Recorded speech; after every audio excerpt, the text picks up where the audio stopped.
everyone, welcome back to the StarCraft 2 weekend. This is Dan from the AMG channel. We are going to be finally back to our usual schedule with Stephano here on the bottom left side of Daybreak, and the top right we do have VegaShoWTimE. So we got Vega and Stephano. Stephano of course as the Zerg player and Vega as the blue Protoss player. Now, ironically speaking, that last week I didn't really do a StarCraft cast because I did have my graduation, so I was busy celebrating that pretty nicely. So I hope you guys did miss me, and I will be back as usual with the StarCraft 2 games. Anyways, this is a ladder game. This is supposedly one of the popular ladder games out there that I've got my hands on, and this is of course going to be very interesting between both the players. So we are going to have Stephano going up versus Sega. It's going to be a Z versus P, so really interesting to see exactly what's going to be happening. Anyways, let's speed up the time. We do have that scout out coming in for Vega, and that's pretty much it. I don't know why the hell my right mouse click button decided to change. It's not moving around anymore. He is doing a little bit of harass, which prevents the second drone from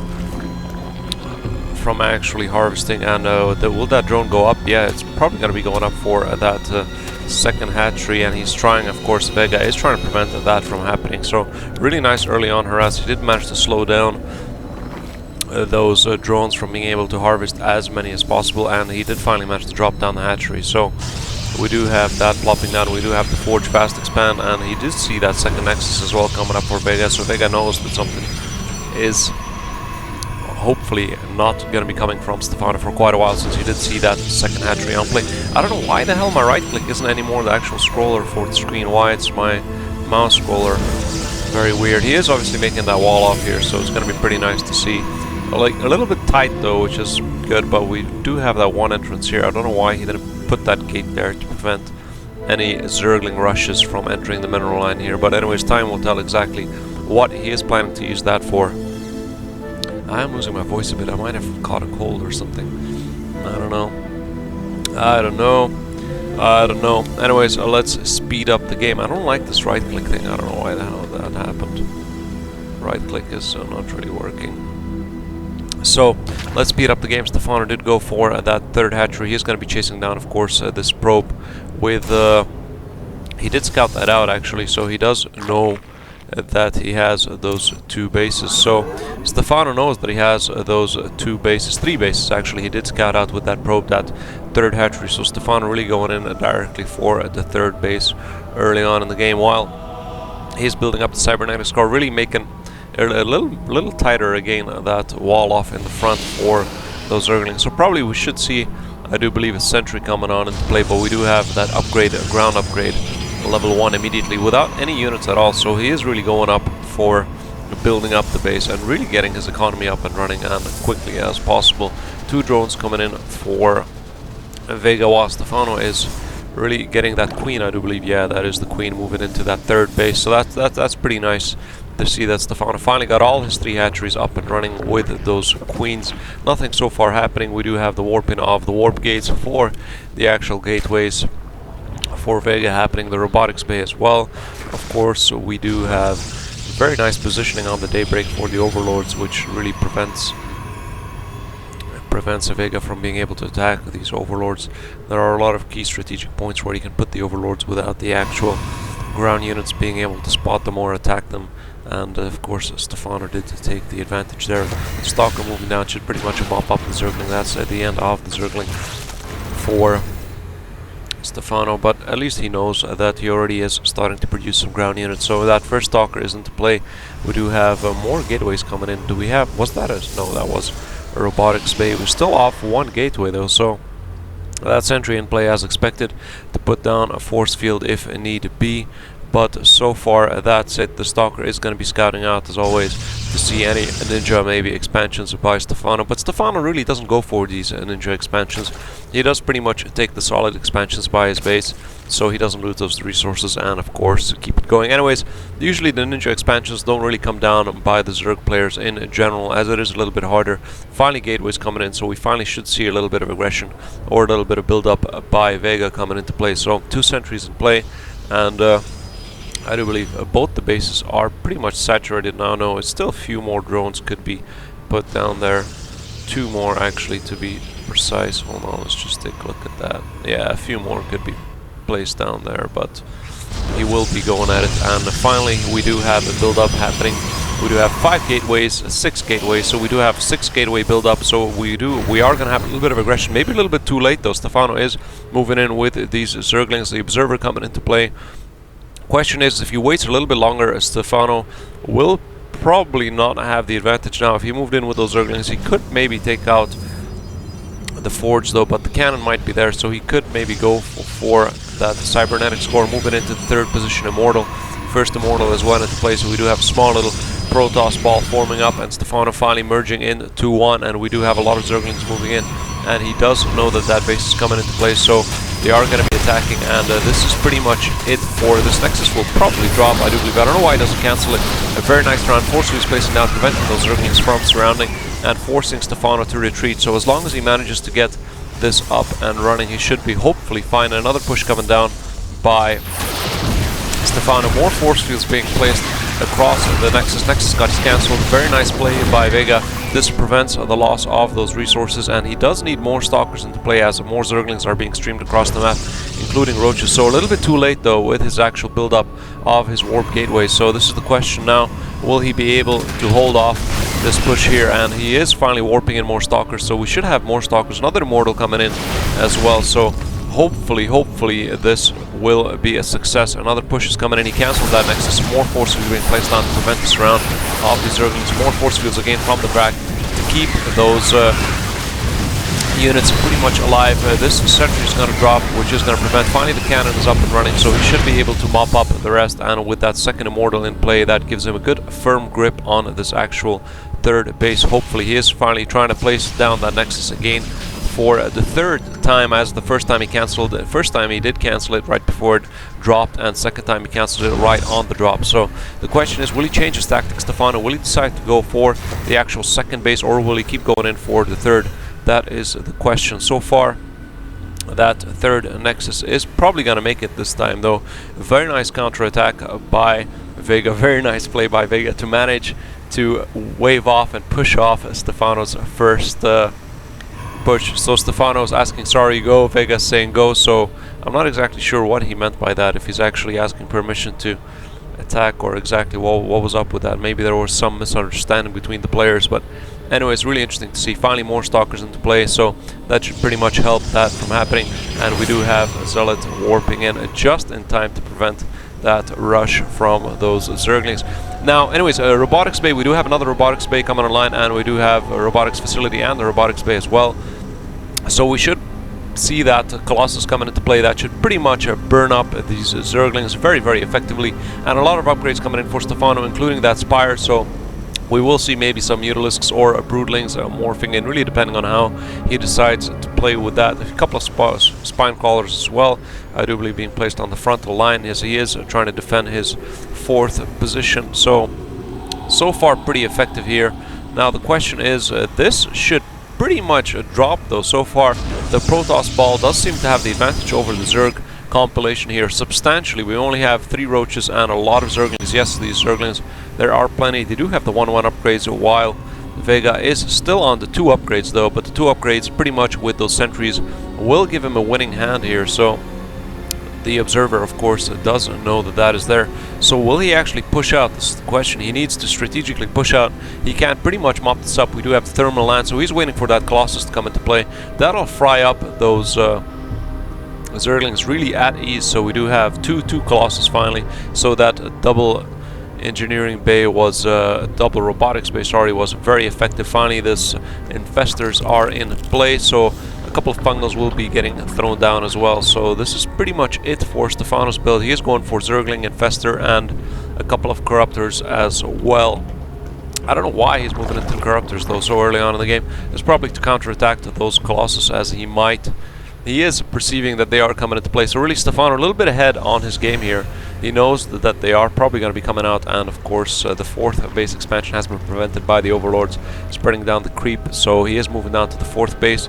A little bit of overkill. I don't know why he moved his whole army down here, but anyways, time will tell if that will be effective. But since he did retreat with his actual base, I mean with his actual army, he won't be moving out, so this didn't really catch him off guard though. But if Vega had moved down right now and Stephano left his units here and he did move out, then he would have had advantage. But because of the observer hidden and tucked away nicely here, he should pretty much see if that push was coming from top side. Now let's get back. We do have the blink research coming online, so that should give him advantage. Another spire as well coming into play. Ground Carpus level 3, so he is going for maybe a 2 base expand. He's not going to go for this one as it was delayed by the actual creep, so he is going no just for 1, and hopefully that observer should be pushed down here again to remove that tumor. A lot of spine callers here, so he's trying to scout out just a little bit to see what's happening there, and a lot of corruptors into play, including 1 overseer as well. So very, very effective for Stephano, and that composition there should be very effective. He's repositioning, of course, his spine collars, and we do have, I thought that was the evolution chambers, no, not really. He is moving them up, of course, to his new base. That's why he's trying to keep it alive as much as possible. Do we have Guardian Shields up, so he is pushing out, and this should pretty much drop very quickly. Corruptors moving in, target firing those Colossus. Of course, a couple of fungals being thrown down by the Infestors, but so far not very effective though, as that Guardian Shield did manage to absorb the majority of the damage. Immortals are doing a kick-ass job at wiping out the majority of these units, and Colossus from the far end. One of them did manage to drop with those Corruptors, but very nice motion placement, preventing those Zerglings from surrounding, and that should pretty much mop up the rest of these units. A very nice play from Vega, very nice strategy. We do have another backup reinforcements coming in from the west by Vega, sorry guys, from the east. So very nice pincer movement, and he should pretty much mop up this. I don't believe Stephano can pretty much get out of this. We do have 6 broodlings into play. This hatchery is going to drop, so he's going in on the aggressive end. He finally did move down to his 4th actual nexus, and he is going to be mopping up this base very, very effectively. There's nothing much he can do with 4 Immortals backing up his actual army. No Colossus though, unfortunately. A lot of Zerglings though. He might actually lose here. He pushed out a little bit too far though. These Zerglings are pretty much going to mop up and use those force fields to stop those Zerglings from being so effective, and hopefully save that Immortal as well. So here comes those Broodlings, forcing of course Vega to retreat, as he doesn't have anything to really counter that. He doesn't have anything to really counter these air units, only the Stalkers, and he can't afford to move the Stalkers in, as those Zerglings will pretty much surround those units. So that's pretty much it. Broodlings just picking off as much as possible. A blink happening there to save off any of those units, and that should pretty much stop that from happening. That pylon gets dropped as well, and a very nice counter by Stephano, getting those Broodlings into play, giving him that extra advantage. But Vega not backing off. He is pushing out again. He is trying to get in for that kill. He really needs to get those Broodlings. That Broodling is really his Achilles heel so far. He has really nothing to counteract those Broodlings. Blink coming into play. He needs those force fields to prevent that very effective surround by those 3-3 upgrade Zerglings. So we do have the 3-2 upgrade Zerglings, so he is blinking back. He is mopping up. He did manage to drop 2 of these Broodlings, and very effective. Now he should be moving forward, and Vega is doing that. Very nice micro, blinking forward again, target firing those Broodlings. Broodlings are dropping very quickly, and he should be moving back now. Another fungal being placed down by the Infestor. Very effective by Stephano, blinking forward, trying to mop up as much as possible, really collecting on the damage and kills as much as possible. Finally, that 1 Colossus did come back into the game. We do have 14 more roaches coming in for Stephano, so Stephano really droning up very aggressively now. Another Colossus as well, but no sentries. We do have only 1 sentry, so he can't really counteract by blocking off that push. So far very effective. This Colossus is giving him that key advantage that Stephano so-called needs. That Colossus, of course, did drop and was target fired. A couple of infested Terrans being dropped down. More reinforcements being streamed across the map, so we do have more Stalkers into the play, and these Roaches will pretty much, with a nice concave, push off Vega back. So really nice play by Vega, and Stephano, of course, on the aggressive now, finally pushing back and trying to make as much damage as possible. Unfortunately, Vega still waiting in for those life-saving warpings. Those Zealots hopefully should keep the Roaches on the backside and stop them from moving forward as aggressively as possible. But I do believe once he does see these warpins, he will be moving back. So again, very, very aggressive play between both players, and a really, really nice game, I must say. I haven't seen such a tight-knit game being played between the Protoss and the Zerg for a while. So really, I am happy I got my hands on this. We do have the level 1 and level 1 upgrades for air units as well, including the flying Corpus. So where was that? We do have the Zerg missiles level 1, and We do have the Carpus level 1. So 2 Colossus being built by Vega. He is finally moving in to that 4th base, while StarCraft is literally, he did manage to lose that base, but he's rebuilding that hatchery. I don't even know if it was worth it. We do have around what, 2,000-3,000 minerals, so he is, in a way, he did lose 500 just to place that down, 400. So far so good, of course. Finally, some sentries coming into the mix, a Colossus as well, and he's going to be pushing out, which is very key to continue that aggression. But where were those corruptors? I know I did see a couple of corruptors in the production tab, or there weren't, but he does have the upgrades coming in. Here they are. Finally, 6 corruptors coming into play to target fire those Colossus, and he's going in for, again, another push and hopefully another build. I'm not sure if he's actually doing that. He put the pylon right there, so he probably isn't going for this base. He's just keeping it as a good expansion, I mean a good place to warp in his actual units. A lot of, you can say, units streaming across the map, and he's going in for another push. So StarCraft knows that this is coming, he is moving into play. Very nice around by those Zerglings, and that should pretty much drop. He cancelled off that forward pylon, and I don't know why he didn't push out though. He did have a key advantage, but since the Corruptors did come into play, I don't see that for very long though. He could move the Observer a little bit ahead and see how that goes for him, but time will tell if he is actually going to be trying to save his actual units. He did decide to pull off the actual drones from the expansion, and he's not going for it at all. He is going for the base, so it might be actual base swap. No, it is not a base swap. He is not going, he just let that base drop. I'm not quite sure why. He is having a little bit of Zerglings being thrown off to try to mop up these pylons, but of course this warping should prevent that from happening, and we do have more units coming into play. 6 Broodlings as well for StarCraft. Really, the resources for both players are pretty much close to zero, as the production tab for units is going crazy. We do have a little bit of harass coming into play. Drones, of course, being pulled off the line, and Vega did spot this out very quickly. I don't even know if it's going to be bothered. We do have a couple of force fields pushing off these roaches. Another fungal being placed down by the infested. This should pretty much be mopped up. Broodlings coming into play. So this is going to be for StarCraft's side. He has a little bit of advantage as long as these roaches are keeping those blinks from moving back. He did blink right below the actual broodlings, and he's going to be target firing all these broodlings down, and more broodlings are going to be dropping though, but of course at a hefty price for Vega. 22 Zerglings coming into play as well, and Vega deciding that should pretty much be it. He's going to hold off just a little bit longer to see how that works out. We do have a couple of war pins, and this, unfortunately, this Nexus did manage to drop, but he did of course stop that harass from happening, and he is again moving out. So I'm not sure if he's going to be mopping up that new base, or he's going to be directly in for something meteor. So this is the question. He is moving up. No, he's not going to be mopping up that base. He is pretty satisfied. He's just going to be holding out at this pylon, keeping that pylon there so we can continue those war pins. And Templar Archive is coming into play, so we should hopefully have those dark Templars, and one pot shot off at this Zealot. Pretty good, not bad. That Zealot is already nearly halfway dead, so really good play for StarCraft to get that off, move in, and of course the Spine Crawler into a new position. Broodlings in play, a lot of Zerglings and Infestors, and that's pretty much it.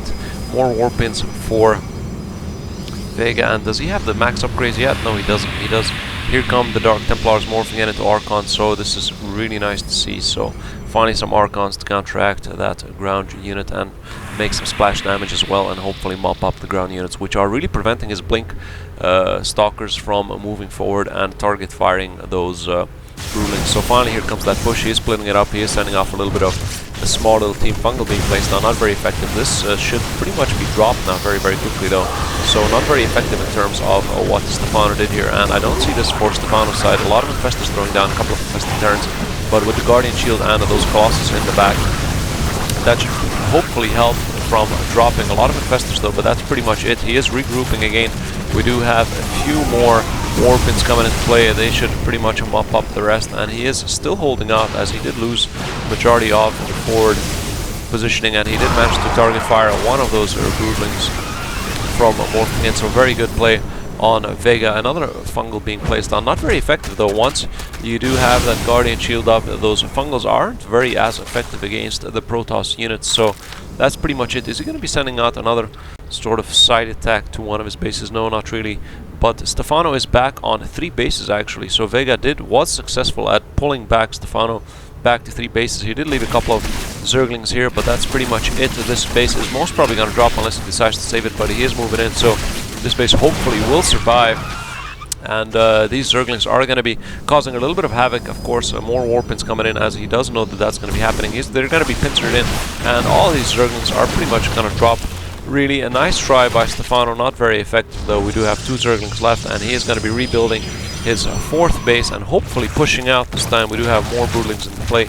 He did drop that pylon, so that's it for that pylon. No more Warpins from there, but we do have a secondary backup pylon. A little bit behind though, but that should be very effective. Do we have? No, we don't have the actual observer in play as well, which could help him spot those tumors and stop this Crete from receding, but he isn't even concentrating on the Crete. Not looking very good for Stephano at all. Finally, that Psionic Storm, very deadly against the Zerg units, against any units clumped up together, especially for the Zerglings, that being Stephano's little cracklings running around all the place. Now, 3 Queens being produced. I don't know why. Stargate coming in, so he is finally going to be switching into some air units. Maybe we'll see a couple of Vortex coming online, maybe the mothership as well. Here comes that forward observer just to scout out those tumors and taking off those tumors and receding with that Crete. So far this game seems to be going in for Vega.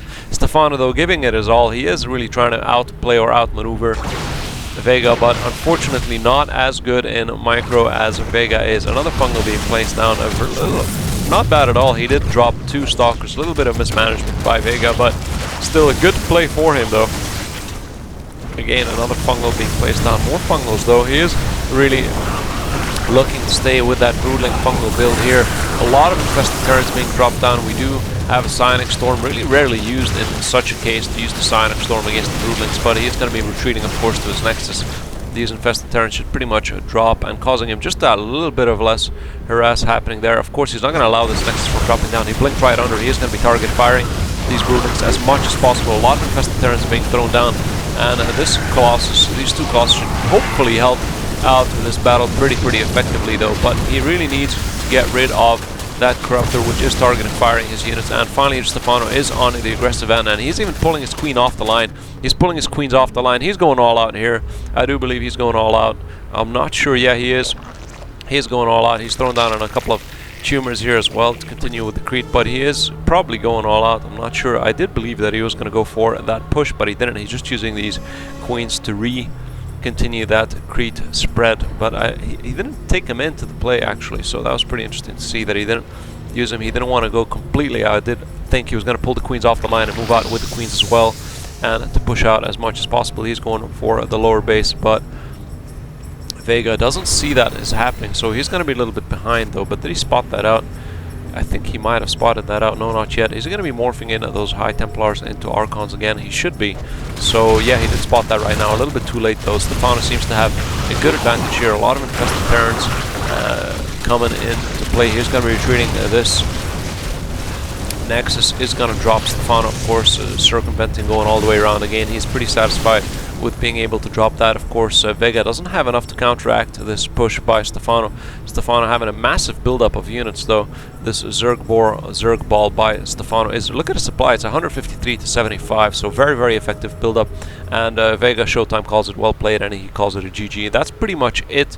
Vega throws in the towel as he notices he doesn't have the resources or the production that he requires. Well, mainly the resources to continue producing those units to counteract this massive Zerg ball that Stephano managed to rebuild with his actual new base. As you do see, he did harvest out pretty much all his bases. He just had 1 base though, but let's take a look at Vega. Vega literally had nothing left, and half the supply of his army, so yes, it was a good call by Vega. Well, as always, happy gaming. Hope you guys enjoyed it. Don't forget to give it a thumbs up, subscribe above, and see you guys in another gameplay. Bye.